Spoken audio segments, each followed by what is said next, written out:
अरे भाई हाँ, 2022 में क्वेश्चन आ चुका था तो इसलिए भी हम लोग के लिए इम्पोर्टेंट हो जाता है। 2022 में हम लोग देख चुके हैं प्रश्न, वो भी लॉन्ग में है ना, इसलिए। फ्लक्स वाला जो कल हम लोग पढ़े थे, फ्लक्स, उसमें क्या बता रहा था कि किसी सतह था, कोई पृष्ठ था, उस पृष्ठ से होकर के गुजरने वाली विद्युतीय क्षेत्र रेखाओं की संख्या, पृष्ठ था। 2-3 कंडीशन तो हम लोग सीधा सीधा नियमित पृष्ठ के लिए निकाला, और एक पृष्ठ लिया अनियमित पृष्ठ, उसके लिए भी निकाला। यही काम कर रहे थे ना। और यहां पर गाउस एक अलग प्रकार का थ्योरी दे दिए, वो बताएं कि अगर एक समान विद्युतीय क्षेत्र में, जो कि ई हम लोग का बार बार होता है, एक समान विद्युतीय क्षेत्र में अगर हम आवेश देख रहे हैं बहुत सारा है, उसके लिए हम एक काल्पनिक पृष्ठ बना लें जो उसको पैक कर ले, सारे के सारे आवेशों को अपने अंदर रख लिया। वही लिख रहा है कि काल्पनिक बंद पृष्ठ, ये जो वर्ड है ना काल्पनिक बंद पृष्ठ, एक्चुअल में इस पृष्ठ को हम लोग गाउसीय पृष्ठ भी बोलेंगे। अभी हम लिखा है नीचे यहां पर, गाउसीय पृष्ठ भी बोलते हैं। और उससे होकर के गुजरने वाला कुल विद्युतीय फ्लक्स फाई, देखो एक तरह से फाई का कैलकुलेशन दिए ये, इनके हिसाब से अगर देखा जाए तो उस बंद पृष्ठ के आवेशों के योगफल, तो आवेश मतलब के क्यू, और योगफल को मैथमेटिकल टर्म में सिग्मा लगा के बोलते हैं, ऑटो सम, उसका का 1/ε0 गुना होता है। हो गया ना। यानी अगर फाई का कैलकुलेशन देखें तो Q/ε0 है, जहां Q जो है वो उस गाउसीय पृष्ठ के अंदर मौजूद समस्त आवेशों का योग है। पहले पढ़ा बात, मतलब कि अगर हम ये कल्पना करें कि ये एक गाउसीय पृष्ठ है, एक कोई काल्पनिक बंद पृष्ठ, काल्पनिक है ये, इसके अंदर आवेश रख रहे हैं Q1, Q2, बाहर में है Q3, यहां पर है Q4, यहां है Q5, यहां है Q6, सही है ना। और ये एक समान विद्युतीय क्षेत्र में रख दिया है, विद्युतीय क्षेत्र इनका वही है। अब इनसे होकर के गुजरने वाला कुल विद्युतीय फ्लक्स यानी क्षेत्र रेखाओं की संख्या क्या होगी, उसके लिए गाउस बहुत अच्छा थ्योरी दे दी है ना। Phi is equal to Q1 plus Q2 plus Q4। बाहर वाले से कोई लेना देना नहीं, आप पढ़िए। उस बंद पृष्ठ से होकर गुजरने, अंदर में उस बंद पृष्ठ के आवेशों का योगफल, तो बंद पृष्ठ में तो यही आवेश है, आवेशों का योगफल, और इनका 1/ε0 गुना होता है। क्या इसी चीज को phi is equal to Q/ε0 लिख सकते हैं। इनका योगफल अगर Q से सूचित कर दें तो यह सूत्र बन जाता है गाउस का। क्या समझ में आ रहा है बात? बस ये इनका नियम है, ये इनके नियम के आधार पर चीज है। अब देखो ये किस पर निर्भर करता है। अगर पृष्ठ को बदल दें, अगर हम पृष्ठ ऐसा कर दें, अंदर में आवेश रख दें एगो, ठीक, तो अब इनसे होकर के गुजरने वाला फ्लक्स क्या होगा? Q/, अगर हम उस पृष्ठ को बदल करके गोल कर दें और आवेश एगो इसके अंदर Q है, तब भी इसमें फाई बराबर क्या होगा? सतह ऐसे हो, चाहे सतह ऐसे हो, चाहे सतह ऐसे हो, इन तीनों ही कंडीशन में गाउस का जो भी वैल्यू रहा है, जो भी फॉर्म रहा है, क्या वो बदला है? इसका मतलब गाउस का जो नियम है वो सतह पर निर्भर नहीं करता। कौन सा पृष्ठ आप ले रहे हैं इससे कोई फर्क नहीं पड़ता। इसको फर्क पड़ता है सिर्फ एक चीज से कि इसके एरिया में, इसके बंद पृष्ठ, जो काल्पनिक बंद पृष्ठ जिसको हम लोग गौसीय पृष्ठ बोल रहे हैं, इसमें कुल कितना आवेश फंसा हुआ है। समझ में आ रहा है बात?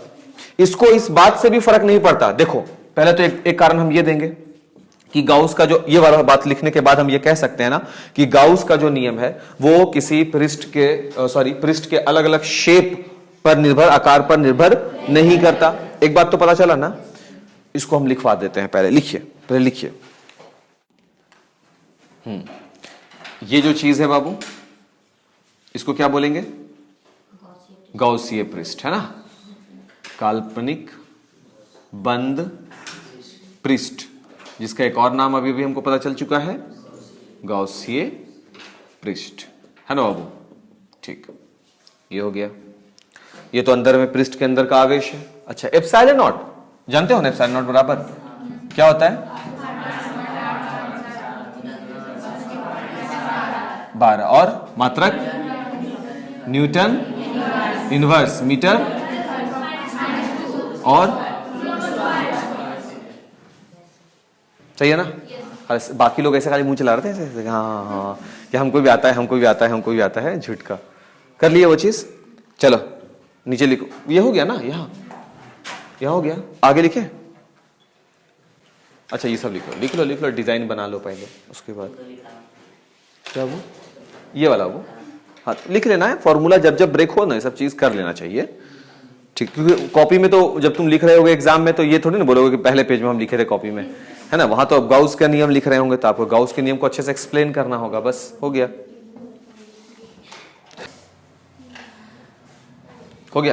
चलिए अब इसमें भी केस करेंगे। ये हो गया, यहां तक बात खत्म। अब लिखिएगा केस 1, CASE, केस 1। और केस 1 में ये वाला बनाएंगे, फोटो बनाइए। हाँ दोनों फोटो बनाइए,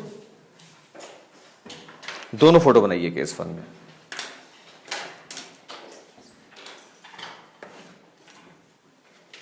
दोनों फोटो बनाइएगा, ये भी और ये भी, दोनों।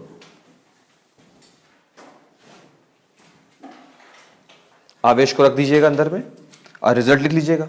अंदर में अगर दोनों पृष्ठ में हम बाबू तुलना कैसे करते हैं, काम बराबर दीजिएगा दोनों को, तब ना तुलना हो पाएगा। तो इस पृष्ठ को दोनों को काम दिए कि तुम छेक लो, घेर लो, किसको, एक आवेश को। देखो क्यू को घेरा ना। अब हम बोला बताओ फाई का मान गाउस के थ्योरम से, तो बोला क्यू अपॉन एप्सिलॉन नॉट। वो भी बोल रहा है क्या, क्यू अपॉन एप्सिलॉन नॉट। तो निष्कर्ष क्या निकला, जो तुम घर में जाकर रटोगे, रटना पड़ेगा। सर इससे हमको यह पता चल रहा है कि पृष्ठ बदल भी देते हैं ना, तो गाउस के हिसाब से फाई यानी फ्लक्स का वैल्यू बदलता नहीं है, ये बोलना। चलिए नोट कीजिए, दोनों बन गया। दोनों बनने के बाद ये वाला चीज दोनों के लिए लिखिए, उसके बाद नीचे लिखिएगा केस 1 के लिए, है ना। देखोगे गाउस का नियम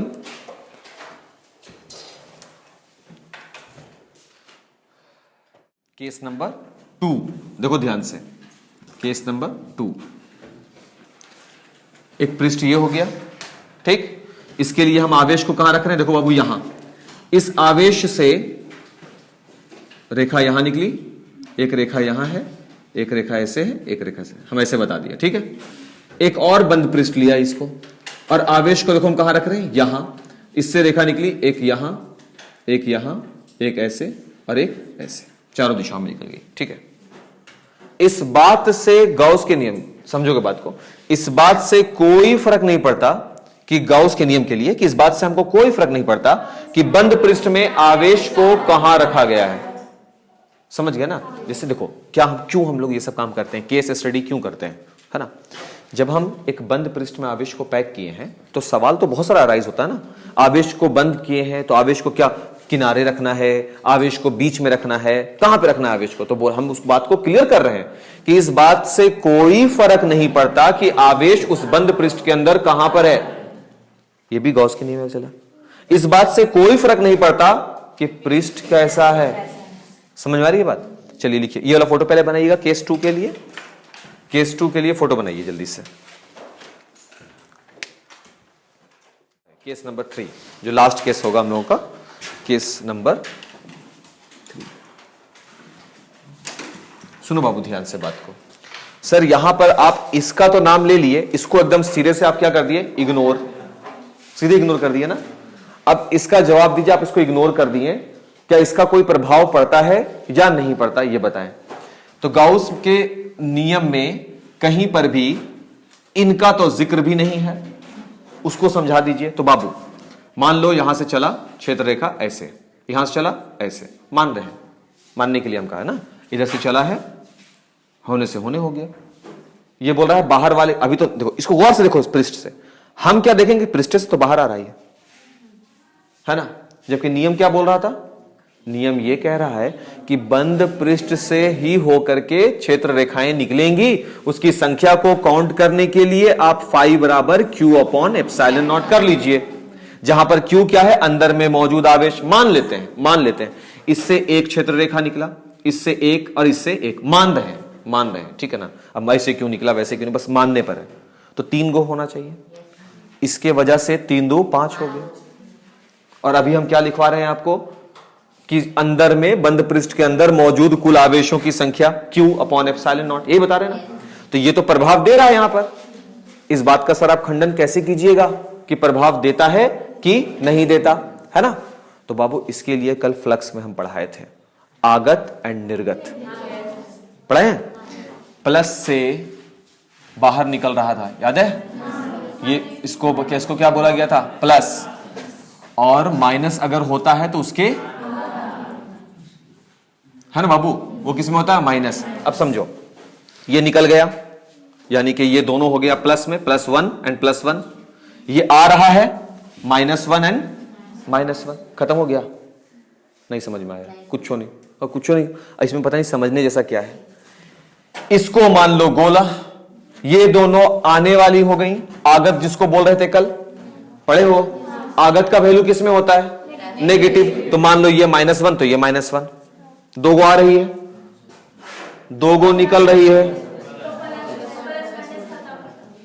समझ गए ना। और यहां पर आने वाला सिस्टम है खत्म है, सीधे निकलने वाला सिस्टम है, इसलिए यहां पे खत्म का कॉन्सेप्ट नहीं। तो बचा कौन, ये बचे और ये बचे, ये दोनों। समझ में आ रहा है बात। तो इसका बात तो कल ही कर दिए थे ना, प्लस माइनस। मैंने खाली ऐसे दिखलाने के लिए प्लस माइनस वाला काम नहीं किया गया था बाबू। कुछ तो उसका फायदा होगा, कुछ तो उसका यूज है, बस हो गया। अब बताइए कि क्या बाहरी वाले आवेश का कोई प्रभाव पड़ा, नहीं। बाहरी आवेश दोनों चीज दर्शाने लग जाता है, आगत भी और निर्गत भी। तो आगत अगर हो रहा है तो माइनस, निर्गत अगर हो रहा है तो प्लस। तो जाहिर सी बात है कि बाहर में मौजूद कोई भी एक आवेश, उससे एक निकला मान लो, तो ये -1 यहां तक आ रहा है, इसके लिए तो रिसीव कर रहा नहीं है, तो -1। फिर यहां से आगे बढ़ के निकलेगा भी, तो जब निकला तो +1, तो वैल्यू क्या हो गया, 0। इसका कोई क्षेत्र रेखा दिखा, नहीं दिखा। और हम किस पर बात कर रहे हैं, फाई, फ्लक्स, क्षेत्र रेखाओं की संख्या पर ही। क्षेत्र रेखा बचा ही नहीं तो संख्या क्या काउंट करोगे, समझ में आ रही बात। तो ये वाला फोटो भी एक हम लोग इसको ड्रॉ करते हैं, बनाते हैं। केस नंबर 3, यहां कोई आवेश हो, ये क्षेत्र रेखा ऐसे बाहर से कोई मौजूद किसी आवेश के लिए ये चीज गया, सही है ना। अब इस पर हम क्या बोलेंगे, 2 गो प्लस एंड 2 माइनस, वैल्यू क्या हो गया, 0। तो बाहर में मौजूद कोई भी आवेश गाउसीय पृष्ठ पर अपना कोई प्रभाव नहीं दर्शाता। तभी तो वो लिखे थे ये बात, क्या कि मेरे बंद पृष्ठ में, मेरे काल्पनिक बंद पृष्ठ में, सही है ना, जितने भी आवेश होंगे सारे आवेशों को आप जोड़ दीजिए और एप्सिलॉन नॉट से भाग लगा दीजिए। देखो ऐसे बोल सकते हो ना, एप्सिलॉन नॉट से भाग लगा दीजिए, और नहीं तो आपको बोलना पड़ेगा 1/एप्सिलॉन नॉट से गुना कर दीजिए। ठीक, लिखिए, पहले इसको बनाइए। बना लिए, चलो लिखो अब।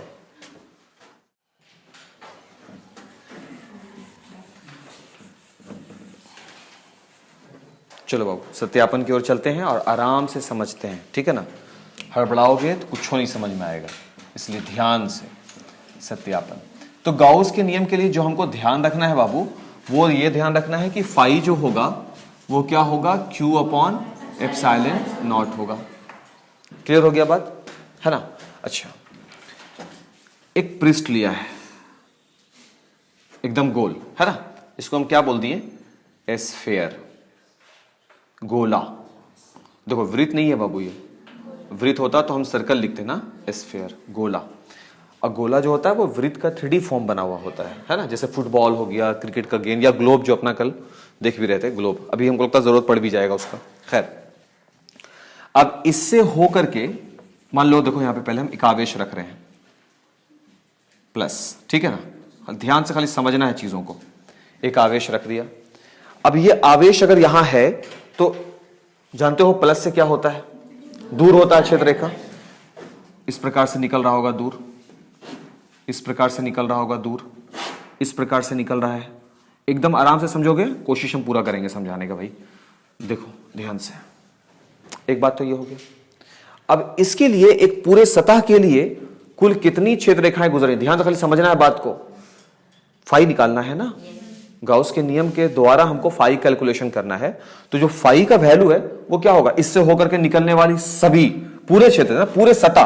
देखो जब हम सतह बोलेंगे बाबू तो इस बात का ध्यान रखोगे, अंदर के बारे में बिल्कुल बात नहीं है। कल भी हम ये बात बोल रहे थे, एकदम बस इसका ऊपर, बस सतह वर्ड का मतलब ही होता है सतह, ये ऊपर, एकदम अंदर नहीं जाना है, ठीक है।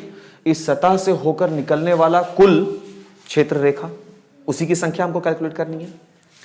ऐसा काम करने के लिए हम एक चीज करते हैं, अब वो क्या है, एक छोटा सा हिस्सा कर ले रहे थे, हाँ एक छोटा सा, ये जो छोटा सा जगह लिए हैं इसका क्या नाम देंगे, क्या बोलते हैं इसको, dx, हिंदी में अल्पांश क्षेत्रफल। मान लो उसका नाम आज हम रख रहे हैं dA, कोई दिक्कत है क्या? नहीं ना, ये कल ds था आज dA हो गया, तो इससे कोई दिक्कत मेरे ख्याल से नहीं होना चाहिए। अच्छा ठीक है, इसका क्षेत्रफल सदिश किस दिशा में बाबू, क्षेत्रफल सदिश इस पर खींचेंगे क्या, परपेंडिकुलर, वही होता है ना क्षेत्रफल सदिश, एरिया वेक्टर इसको बोलते हैं। तो देखो यहां पर ये है dA, या देखो यहां लिख दिया ना dA, अब यहां पर खींचेंगे परपेंडिकुलर, देखो यहां डाल दिया ये वेक्टर dA और वेक्टर, सही हो गया। अब दूसरा चीज है क्या, विद्युतीय क्षेत्र E, क्यों, क्योंकि हमको फाई मालूम है, फाई इज इक्वल टू, याद करो, E into ds cos theta, है ना। यहां पे सर आप ds क्यों लगाए, ES cos थीटा वाला फॉर्मूला क्यों नहीं लगाए, तो बाबू हाँ एग्जैक्टली, है ना। ठीक है, अब सुनो बात को ध्यान से, तो dA क्षेत्रफल सदिश मिल गया हमको, S और E के बीच का कोण चाहिए थीटा, इस प्लस से निकलने वाला जो बना होगा क्षेत्र रेखा, वो क्या, वो ऐसा नहीं रहा होगा क्या, E ऐसा रहा होगा या नहीं रहा होगा, बिल्कुल रहा होगा बाबू।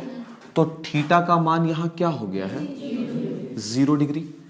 तो डी फाई का मान यहां पर क्या हो गया है, डी फाई क्यों बोल दिए, फाई क्यों नहीं बोले सर, छोट है ना, अल्पांश में है सर आप, तो आप जो फ्लक्स निकाल रहे हैं वो भी अल्पांशी है, छोटा सा निकाल रहे हैं, यही ना बात हुई थी। तो इज इक्वल क्या होगा, E डॉट डी ए कॉस 0 डिग्री होगा बाबू। तो निकलेगा क्या पे, E डॉट डी ए, दोनों वेक्टर ही है और कुछ नहीं, तो E डॉट डी ए निकलेगा, इतना तो पता है ना, कोई दिक्कत है नहीं। अच्छा, अब यही काम छोटा सा हम कहीं और करेंगे, एक मिनट कोशिश कर सकते हैं समझने का, है ना, देखो कितना आराम से बनेगा। अब यही काम हम इस सतह के लिए कर रहे हैं, यहां पर हो गया क्षेत्रफल वही dA है ना बाबू।